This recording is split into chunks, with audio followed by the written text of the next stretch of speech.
นาะเมื่อกี้นี่ตลาดขีลายเนาะว่าจะให้กำไรทานที่ได้9เนาะตอนนี้ได้กำไรมาอยู่ที่19 ดอลแล้วเนาะเดี๋ยว EP 2นะเข้าแมนตามกรอบพันต้านเนาะหายชีไส้เฮงนี่บอกเลยเนาะกำไรงามๆขอเฮียงแต่ล้อจังหวะเข้าเนาะแมนโอ้มาถือทางอยู่ได้นี่ในจังหวะนี้เนาะหลายคนนี่โอ้ยกำลังเป็นเทรนขาลงเนาะขายเนาะแต่ว่าเอาเดือนนี้นี่ข่อยจะซื้อเดี๋ยวพวกเจ้าเด้อเอาเดือนนี้ขอเอาไปหน่อยนึงซะให้กำไรทันเฮด9โอเคในจังหวะนี้จะฟ้าย่อราคาขึ้นไป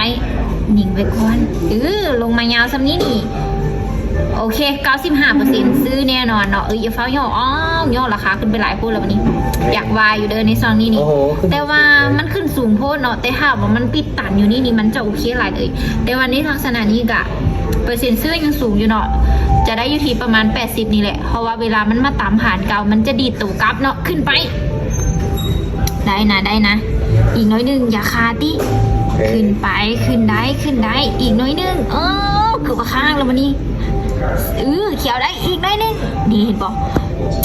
หวานเจี๊ยบเห็นบ่บอกแล้วใส่ให้นี่บ่มีผิดหวังเนาะแต่ว่าบ่ฟ้าวกดไปคือข่อยเด้อพยายามกดในซอนซ่าไว้เลยเนาะเฮดเดอร์9วินบ่เฮดเดอร์9วินขอมาแล้วเนาะต้องวินเนาะระดับเฮดเดอร์9ละมาศาสตราจารย์เลยเด้อบอกเลยออเดอร์2ว่ะออเดอร์2นี่ออเดอร์นี้ก็ได้จังหวะอยู่ออเดอร์นี้ไปอยู่ที่ซาวดอนนะออเดอร์นี้ไปที่ซาวดอนโอ้30 ดอนเนาะ30 ดอนกับกำไรประมาณ30 ดอนกำไร10กำไร28.5เนาะค่าวินออเดอร์นี้ได้กำไรประมาณ500,000นี่แหละขึ้นไปยังตามกรอบอยู่คือลงมาหลายแห่ขึ้นได้นะเอาเดือนนี้นะจังได้ก็ขึ้นได้นะขึ้นไปก่อน95%นะเอาเดือนนี้นะขึ้นไป7 6อีกน้อยนึงลูกอีกน้อยนึงโบหันซ้ำเนาะโบหันซ้ำโบเป็นอย่างเนาะเพราะว่าเมื่อกี้นี่โซนเราหลุดลงมาหน่อยนึงเดี๋ยวเขาจะไปให้เบิ่งสาเหตุว่าเป็นอย่างมันคือขึ้นโบหันฮอดเนาะในออเดอร์นี้มันมีสาเหตุมันอยู่เด้อแต่ว่า95%เนาะมันจะขึ้นอยู่แล้วเนาะ95%จะขึ้นอยู่แล้วเนาะเดี๋ยวเขาจะให้เบิ่งเนาะคือวินยุ่งเงาเทดเดอร์9โอ้ยวากมา68กำไรหวานเจี๊ยบเลยเนาะนี่สังเกตมือเส้นสีเขียวนี่เนาะมันจะมีทางผ่านต้านเนาะเดี๋ยวเขาจะให้เบิ่งเด้อเห็นปะมันจะมีทางจุดกดดันราคาขึ้นราคาลงมาซาเนาะมันจึงว่ายังกดดันราคาอยู่ซึ่งตลาดมันมีก็ยังโบได้100%เนาะถ้าว่าอย่าง100%ก็ต้องรอก่อนเนาะตอนนี้ข่อยอยู่กราฟที่อีทีเรียมเนาะเทรดเดอร์9เทรดอยู่ในกราฟใดตอนนี้อยู่โซโลน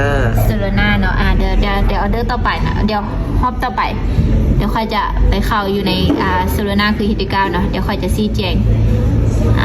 อเดอร์นี้เนาะออเดอร์นี้ได้ตามจังหวะอยู่เนาะมาในซองนี้นี่เขียวขึ้นอยู่ในซองนี้มีทางผ่านต้านเนาะในส่วนนี้นะก็คือมันจะเป็นคล้ายๆคือออเดอร์เมื่อกี้เนาะมันจะกดดันราคาแต่ถ้าว่าเขียวขึ้นจำเส้นสีเขียวนี่ก็คือเขาซื้อได้โอเคในจังหวะนี้ออเดอร์นี้ไปเต็มคาราเบลโอเคจะซื้อไปจะซื้อไปออเดอร์คือขึ้นไปสูงแค่ปะนี้ขนาดกดซ่าอะไรนี่เนาะไป70พุ่นนะไป70พุ่นนะเนาะเขียวได้นะเขียวได้ก้อนตามกรอบแล้วขึ้นไปก้อนตามกรอบในจุดกลางนี่นะเนาะคือออเดอร์นี้กับตามกรอบแล้วก็ดีดขึ้นเนาะเบิ่งดูว่าออเดอร์นี้จะดีดขึ้นบ่ปรับเปลี่ยนแบบตลาดในสองท้ายเนาะได้นะขึ้นได้อย่านิ่งขึ้นไปก้อนขึ้นทันบ่ขึ้นบ่หันสำหรับขึ้นบ่หันซ้ำคือจะได้เปลี่ยนไปหาเฮดเดอร์9ก่อนมีทางกรอบผ่านตาแล้วเดี๋ยวนี้นะกำลังชีวิตอีกละกำลังไปหาค่ะกำไรซีฮอตเฮดเดอร์9บ่บัดนี้เดี๋ยวหาเบิ่งก่อนเดี๋ยวนี้ก็น่าจะวินงามเดี๋ยวนี้หยุดก็เจ้ากดขายป่ะเนี่ยลงขายงามๆเลยเนาะป้าเฮดเดอร์9เสียงหนาเขาไปหลายเรื่องแล้วได้นี่สีน้อยหนาเฮดเดอร์9มาได้ละ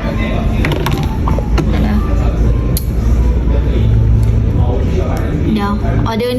นี่แจมโลดออเดอร์นี่ออเดอร์นี่แจมโลดมาเดี๋ยวรีเฟซบันหนึ่งก่อนในจังหวะนี้ เขาสิขายเด้อเอาได้นี่เลย ว่า ขายเลย โอ้เดี๋ยวขอเบิ่งตามสเต็ปก่อน ไปเต็มครับ โอ้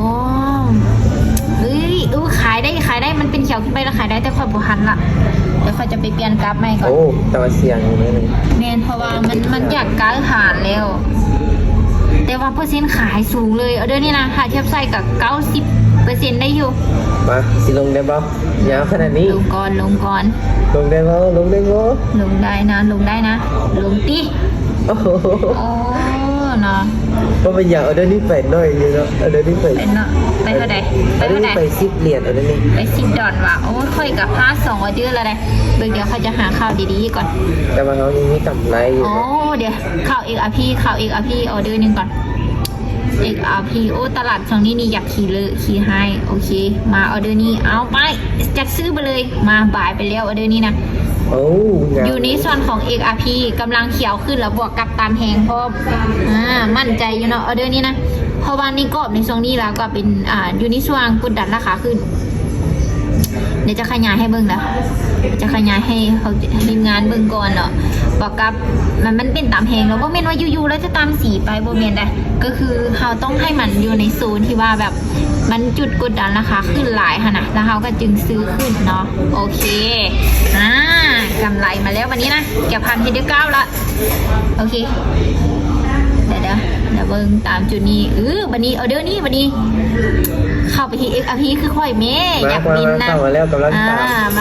าออเดอร์นี้อุ้ยบรรลุตัวลงมาถ้ามันขึ้นฮอตราคา2840แล้วขายเนี่ยขึ้นฮอตบออุ้ยขึ้นบอฮอตจะซื้อไปคือเก่าคันบอฮอตจะซื้อไปคือเก่าเปอร์เซ็นต์ซื้อยังสูงอยู่บางคนนี่เห็นแห้งขายเขาแซงนี้จะขายเนาะอย่าเฝ้าเนาะเพราะวันนี้เสียนมันยังบ่หันได้ต่ำฮอตฐานต้านเนาะเฮ้ยอย่าเฝ้าติขึ้นไปออเดอร์นี้ไป$30ในซองนี้กำไรนะ